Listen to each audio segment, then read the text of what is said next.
Invité sur les ondes de nostalgie, l'animateur octogénaire s'est remémoré sa première rencontre avec la star québécoise. C'est en 1983, sur le plateau de Champs-Élysées, que Michel Drucker accueillait pour la première fois une jeune Céline Dion, alors âgée de seulement 14 ans. Ce passage télévisé marquait les débuts de l'artiste sur les écrans français, bien avant qu'elle ne devienne l'icône mondiale que l'on connaît aujourd'hui. Le présentateur de Vivement Dimanche a dévoilé des souvenirs particulièrement touchants de ses visites chez les Dion, à Charlemagne, au Québec.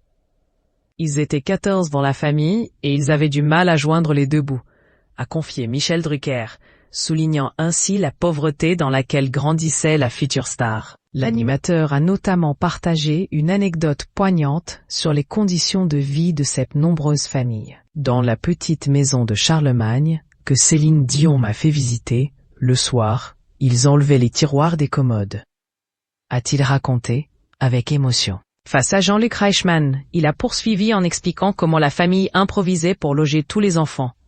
Il vidait les tiroirs, mettait des oreillers, et s'en servait comme lit pour les nourrissons. Malgré une relation moins étroite aujourd'hui, Michel Drucker reste informé de l'actualité de la chanteuse. En effet, il a révélé maintenir un contact indirect avec l'artiste.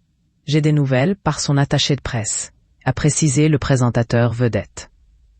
Le plus réjouissant pour les admirateurs de Céline Dion concerne son éventuel retour sur le devant de la scène. Je crois qu'elle va faire un album, a laissé entendre Michel Drucker, avant d'ajouter. Depuis la Tour Eiffel et les Jeux Olympiques, je me demande si elle n'est pas capable de revenir.